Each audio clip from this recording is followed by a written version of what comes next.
Lahore tax bar में जहां आज लाहौर टैक्स बार के 2025 और 26 के इलेक्शन का इनकाद किया जा रहा है, जिसमें वकला की कसीर तादाद मौजूद है। आज दोनों ग्रुप में कांटेदार मुकाबला हो रहा है और मेरे साथ इस वक्त मौजूद है फरक चीमा साहब, आप जनरल सेक्रेटरी हैं उसके लाहौर हाई कोर्ट बार के, और मेरे साथ मौजूद हैं मलिक जलील अवान साहब, आप एक्सपर्ट हैं, एडवोकेट हैं, हाई कोर्ट के टैक्स माहिर हैं और लीगल एडवाइजर हैं पंजाब यूनिवर्सिटी के। उनसे जानेंगे आज के इलेक्शन के हवाले से वो क्या कहते हैं। फरक चीमा साहब, बहुत शुक्रिया सर, आप लाहौर टैक्स बार के इलेक्शन में आए, क्या सूरत देख रहे हैं? बिस्मिल्लाहिर्रहमानिर्रहीम। मैं ये समझता हूँ कि हम पाकिस्तान के सारे वकला और हमारी तमाम बार एसोसिएशन जो है वो एक डेमोक्रेटिक बार एसोसिएशन हैं। हम जमहूरी लोग हैं और हम ही हैं जिन्होंने इस मुल्क पाकिस्तान में हमेशा जमहूरियत के लिए कुर्बानियाँ भी दी, कोशां भी है और आज भी कोशिश है कि ये जमहूरियत ही है जिसकी वजह से ये मुल्क तरक्की करेगा। इसी तरह हम चाहते हैं कि पाकिस्तान की तमाम अदारों की जो एसोसिएशंस हैं और हमारी बार एसोसिएशंस में हमेशा डेमोक्रेटिक प्रोसेस जारी और सारी रहे। हमारे लाहौर टैक्स बार एसोसिएशन में भी पिछले काफ़ी सालों से सिलेक्शंस का माहौल था कि एक ग्रुप को कह दिया जाता था कि आप सदर हैं, आप सेक्रेटरी हैं, आप वीपी हैं, और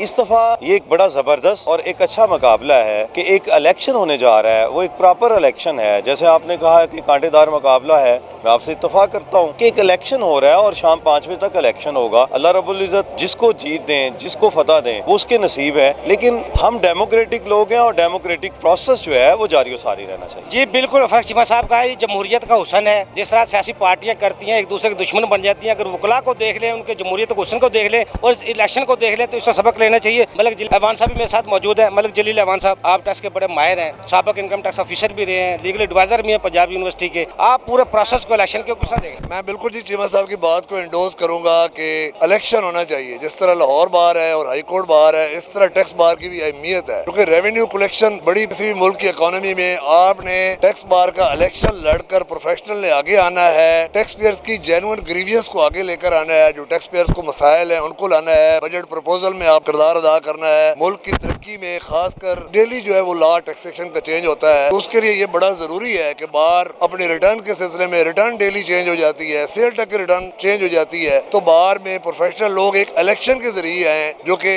जाकर FBR लेवल पर, मिनिस्ट्री ऑफ फाइनेंस पर जो है वो अपने आप को जाकर रिप्रेजेंट कर सके। तो ये बिल्कुल चीमा साहब की बात ठीक है कि एक इलेक्शन के जरिए ही जो है, और बड़ा जबरदस्त 4-5 साल के बाद इलेक्शन हो रहा है, बड़े मुनज़्ज़म तरीके से हो रहा है। जो पार्टी भी जीती है, एक फरहान शहजाद साहब का ग्रुप है और दूसरा नईम शाह साहब का ग्रुप है, और दोनों में प्रोफेशनल मौजूद हैं, और इंशाअल्लाह हमें ये उम्मीद है कि वो कामयाब होकर बार की बेहतरी के लिए, रेवेन्यू के लिए और टैक्स पेयर की ग्रीवियंस को, जो ज्यादतियाँ टैक्स पेयर के साथ हो रही है, उनको हाईलाइट करेंगे और जहाँ से मैक्सिमम रेवेन्यू जनरेट हो सकता है उन चीज़ों को जो है वो सामने लाएंगे। जी बिल्कुल, मलिक जलील अवान साहब का कहना है ये जमहूरियत हुसन के साथ साथ टैक्स बार मुल्क की जो मुआशत में उसमें अहम किरदार अदा करती है। रेवेन्यू टारगेट को पूरा करने के लिए FBR के साथ मिलकर काम करती है, और जो टैक्स बार के मेम्बरान हैं, जो भी इसमें ओहदेदारान सेलेक्ट होंगे आज, वो बार मेम्बरान की बेहतरी के लिए काम करेंगे।